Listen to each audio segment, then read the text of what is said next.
cilët do faktorë që kanë ndiku, kanë cenu rënd sovranitetin e Republikës Kosovës, kanë deformu vullnetin e qytetarëve të Republikës Kosovës,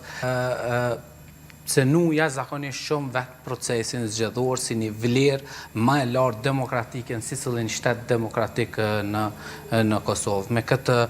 proces, me këtë mos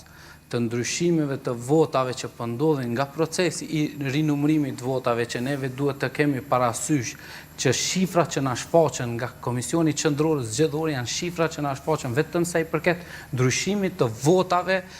nga procesi i numërimit, por nuk e përcaktojnë saktë mosën apo vëllimin e keqpërdorimeve që kanë ndodhur në procesin e numërimit votave në qendrat komunale të numërimit. Prandaj ka qenë domosdoshme vendimi për quarjen në tër vendit në rinumrim dhe kjo nuk e përjashton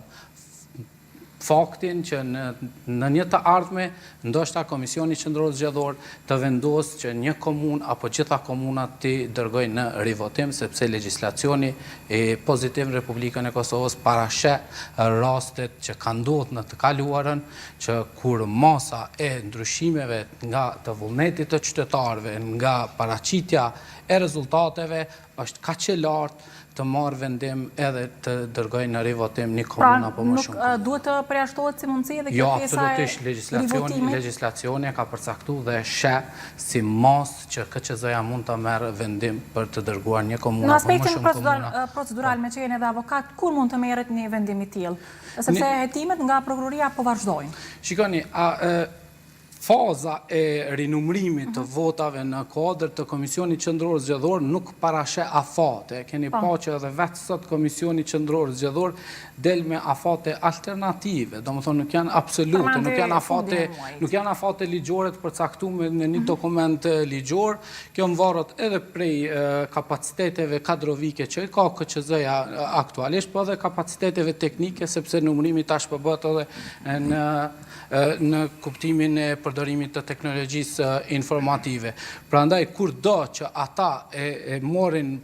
rezultatin përfundimtar të procesit të rinumrimit dhe shohin që me të vërtetë keqpërdorimi në një komunë apo më shumë komuna është aq i lartë, në atë mos ata mund të marrin vendim edhe që të dërgojnë një apo më shumë komuna në rivotim. Po e qartë. Zoti Shkodra u pa prave nga dhënat e KQZ-s që këto manipulime me vota nuk kanë të bëjë me subjekteve të ndryshme politike, por sigurisht e gjithë lufta në thonjza është zhvilluar brenda subjekteve,